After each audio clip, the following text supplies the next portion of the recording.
Sahabat GPIB yang dikasihi Tuhan Yesus Kristus, selamat malam, jumpa lagi dalam acara Night Call GPIB Senin 18 Maret 2024 bersama saya, Pendeta Julianus Y. Kaimarehi, Ketua Majelis Jemaat GPIB Marturia Cipinang, Jakarta Timur.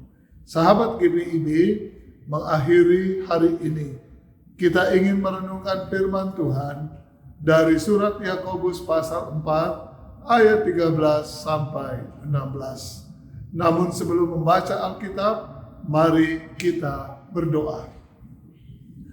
Allah Maha Kasih dan Maha Kuasa, kami bersyukur atas kebaikan dan penyertaan-Mu pada kami di segala aktivitas kami. Pada malam ini, kami ingin merenungkan firman-Mu. Karena itu, berilah Roh Kudus-Mu Tuhan berkuasa atas diri kami, sehingga kami dapat menghayati dan memahami firman-Mu. Biarlah ya Tuhan, firman-Mu menjadi pegangan dan petunjuk untuk hidup kami. Dalam nama Tuhan Yesus, firman yang hidup dan berkuasa, kami berdoa. Amin. Yakobus 4 ayat 13 hingga 16 berkata demikian. Jangan melupakan Tuhan dalam perencanaan. Jadi sekarang kamu yang berkata, hari ini atau besok kami berangkat ke kota Anu dan di sana kami tinggal setahun dan berdagang serta mendapat untung. Sedangkan kamu tidak tahu apa yang akan terjadi besok. Apakah arti hidupmu? Hidupmu itu sama seperti uap yang sebentar saja kelihatan lalu lenyap. Sebenarnya kamu harus berkata, jika Tuhan menghendakinya, kami akan hidup dan berbuat ini dan itu. Namun sekarang kamu memegahkan diri dalam kecongkakanmu, dan semua kemegahan yang demikian itu jahat. Demikianlah pembacaan firman Tuhan. Sahabat GPIB yang dikasihi Tuhan Yesus Kristus, setiap orang tentu pernah membuat rencana dalam hidupnya. Manusia memang terbiasa untuk membuat keputusan dan rencana di dalam hidupnya. Teks bacaan kita, Yakobus 4 ayat 13 hingga 16, sesungguhnya berbicara tentang hidup manusia, yaitu bahwa hidup manusia tidak sepenuhnya berada di tangan manusia, atau hidup manusia tidak sepenuhnya dapat dikendalikan oleh manusia. Inilah yang sering dilupakan dan diabaikan oleh manusia. Jangankan masa depan yang masih sangat jauh, hari esok pun kita tidak dapat menguasainya. Karena itu, kita disadarkan dan diingatkan untuk bersikap rendah hati, mengakui dan menyadari akan keterbatasan diri kita.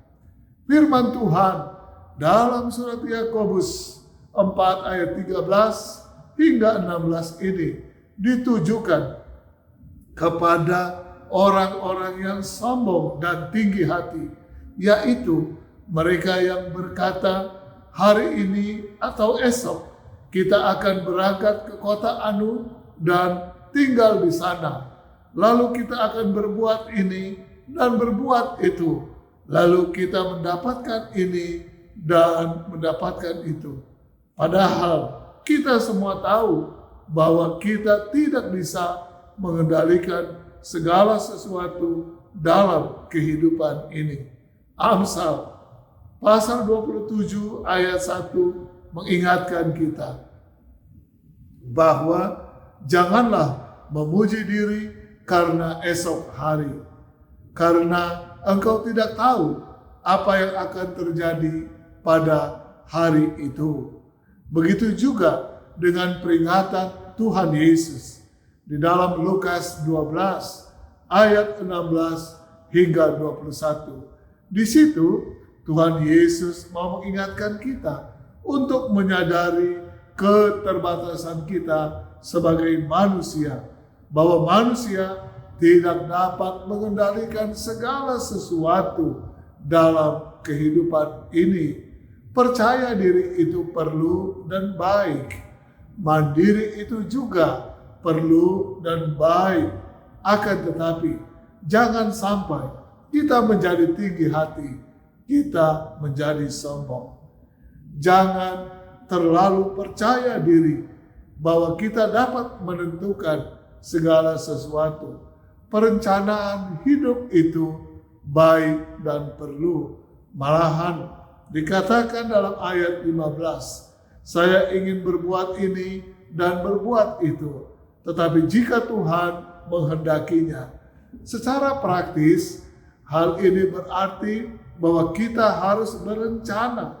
Tidak boleh hidup sembarangan, apalagi serampangan. Kita perlu melibatkan Tuhan dalam perencanaan hidup kita. Tidak cukup asal mengatakan, jikalau Tuhan menghendakinya, maka semuanya akan beres. Kita perlu memberi tempat pada Tuhan untuk berkarya dalam perencanaan hidup kita maupun dalam pelaksanaannya. Kita perlu bertanya pada diri kita sendiri, apa yang Tuhan kehendaki dalam rencana dan kehidupan kita. Karena itu, kita perlu berdoa dan memohon kepadanya untuk memberkati rencana dan pelaksanaannya. Kalau kita mau melakukan sesuatu, maka pertama, kita perlu mempertimbangkan segala faktor secermat mungkin. Kedua, apa yang ingin kita lakukan, maka lakukanlah itu dengan sungguh-sungguh, dengan sebaik-baiknya, seserius mungkin. Inilah yang Tuhan kehendaki untuk kita lakukan, yaitu melakukan suatu pekerjaan dengan sebaik-baiknya, semaksimal dan seoptimal mungkin, secara efektif dan efisien, tidak merusak dan merugikan yang lain. Apapun yang kita kerjakan, kerjakanlah dengan serius, dengan sebaik-baiknya. Maka jadikanlah pekerjaan kita itu sebagai persembahan kepada Allah. Apapun yang kamu perbuat, perbuatlah itu dengan segenap hatimu, seperti untuk Tuhan dan bukan untuk manusia.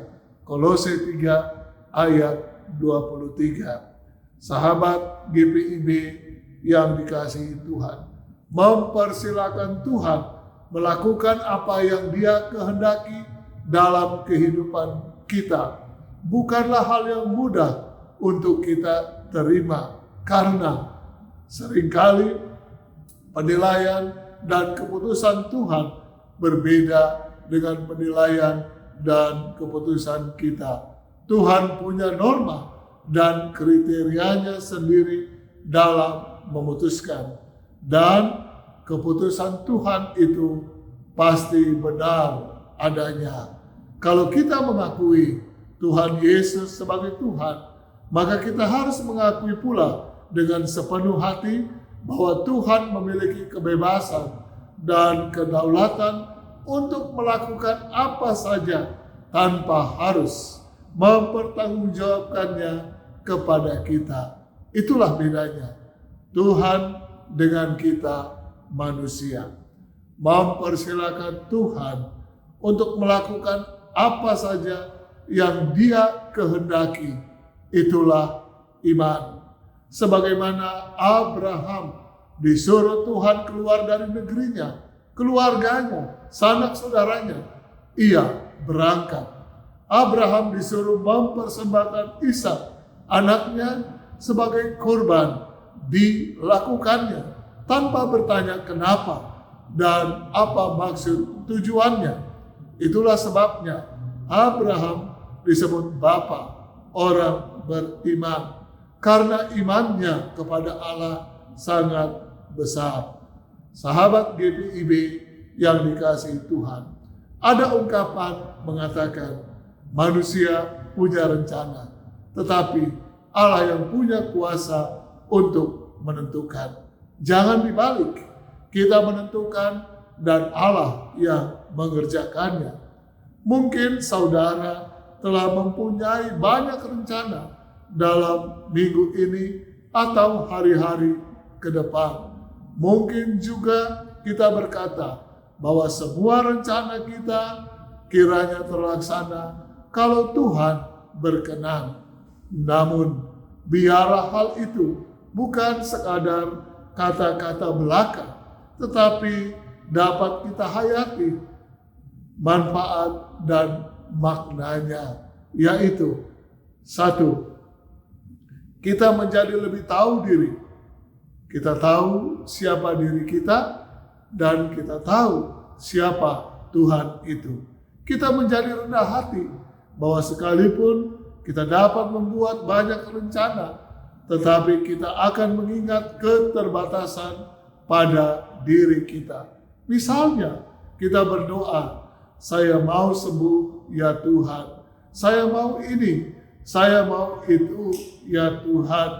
Tetapi jika Engkau menghendakinya, jika Engkau menghendaki yang lain, maka karuniakanlah saya iman yang teguh dan keyakinan untuk menerima dengan baik apapun yang Engkau kehendaki itu.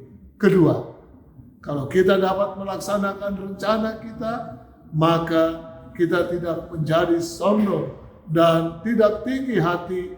Dan kalaupun kita gagal atau rencana kita tidak terlaksana, maka kita tidak terlalu kecewa, karena itu semua merupakan kehendak Tuhan. Banyak orang jatuh karena dua hal ini, keberhasilan yang membawa kesombongan dan kegagalan yang membawa kekecewaan. Banyak orang lupa diri karena ia sukses. Kesuksesan bisa membutakan orang dan menjatuhkannya. Namun orang juga bisa jatuh karena kegagalan. Rasa kecewa akibat kegagalan memang manusiawi. Karena itu tidak realistis kalau kita menuntut orang Kristen tidak boleh kecewa karena gagal. Tentu saja boleh. Akan tetapi kecewalah yang proporsional. Kalau kita memang menempatkan Tuhan dalam perencanaan hidup kita dan beriman kepadanya, inilah yang mesti kita lakukan kalau kita mengalami kegagalan. Pertama, jangan mengumpat Tuhan, sebab hal itu sama sekali tidak akan menolong kita. Tetapi introspeksi diri, introspeksi, kenapa saya gagal, apa kekurangan saya, apa salah saya, sehingga saya gagal. Kalau hasil introspeksi diri terungkap bahwa kita gagal karena kesalahan dan kecerobohan kita, maka terima dan sadari itu. Kedua, jangan terlalu cepat menghakimi diri sendiri atau orang lain. Jangan seperti sahabat-sahabat Ayub yang menyalahkan Ayub atas penderitaan yang dia alami. Kita tidak bisa mengatakan bahwa orang sakit, orang gagal, dan orang menderita pasti karena dosa-dosanya. Sebab hal itu bertentangan dengan penderitaan yang Yesus alami. Apakah Yesus menderita karena kesalahannya? Tentu tidak. Kalau memang yang terjadi dalam kegagalan kita bukan karena kesalahan kita, maka kita dapat berserah kepada Tuhan dan menyatakan bahwa Tuhan tidak menghendaki rencana kita itu terwujud. Maka kita dapat menerima dengan lapang dada dan kita dapat bangkit kembali. Memang orang bisa belajar juga dari kegagalan dan hal itu akan membuat orang itu menjadi lebih baik lagi. Sahabat GPIB yang dikasihi Tuhan, mari kita terus belajar untuk rendah hati, menyadari akan keterbatasan kita, dan senantiasa memohon serta mengandalkan kuasa Tuhan dalam rencana dan kehidupan kita di dunia ini. Tuhan Yesus memberkati kita. Demikianlah perenungan firman Tuhan malam ini bagi kita. Tuhan memberkati. Amin. Mari kita berdoa. Tuhan, kami bersyukur kepadamu karena firman-Mu telah mengingatkan kami agar kami tidak menjadi sombong dan tinggi hati dalam kehidupan ini karena keberhasilan yang kami peroleh. Firman-Mu juga menyadarkan kami bahwa apabila ada kegagalan dalam kehidupan kami, biarlah kami dapat introspeksi diri dan berserah kepadamu, sehingga kami tidak terpuruk pada kekecewaan, tetapi mau belajar daripadanya. Juga kami mau senantiasa mengandalkan kuasa-Mu dalam kehidupan ini. Terima kasih Tuhan, kami menyerahkan diri dan keluarga kami dalam tangan kuasa-Mu. Dalam nama Tuhan Yesus, kami sudah berdoa dan bersyukur. Amin.